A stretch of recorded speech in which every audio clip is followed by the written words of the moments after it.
تو آپ اچھے نام سے فال لیتے تھے، غلط نام غلط معنی تبدیل فرما دیتے تھے، اور اس میں اتنی احتیاط تھی کہ آپ نے ایک شخص سے کہا یہ بکری کا دودھ نکال کے لا، وہ کھڑا ہوا تو آپ نے کہا تیرا نام کیا ہے؟ کہا جی مرہ۔ مرہ کہتے ہیں کڑوے کو، بابا تو بیٹھ جا۔ دوسرا کھڑا ہوا، وہ جانے لگا، آپ نے کہا تیرا نام کیا ہے؟ کہا جی حرب، جنگ۔ آپ نے کہا تو بھی بیٹھ جا۔ پھر ایک تیسرا کھڑا ہوا، آپ نے کہا تیرا نام کیا ہے؟ کہا جی یعیش، زندگانی۔ کہا تو جا، تو نکال کے۔ ایک سفر جہاد سے لوٹ رہے تھے، سامنے دو پہاڑ آ گئے، بیچ میں درہ۔ تو آپ نے پوچھا لوگوں سے ان پہاڑوں کا کوئی نام ہے یا بے نام ہے؟ کہا جی نام ہے۔ کہا کیا؟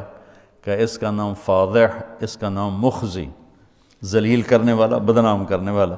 تو آپ نے وہ راستہ تبدیل کر کے پہاڑ کے اوپر سے لشکر کو لے کر آگے گئے، اتنی احتیاط فرماتے تھے۔ اور جس کا نام اچھا نہیں ہوتا تھا آپ اس کا نام تبدیل فرما دیتے تھے۔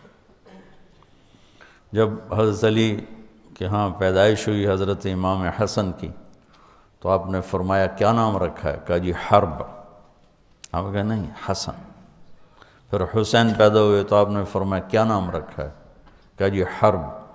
حضرت علی کو تو میدان کے شاہ سوار تھے تو انہوں نے اپنے ذوق کے لحاظ سے نام رکھے۔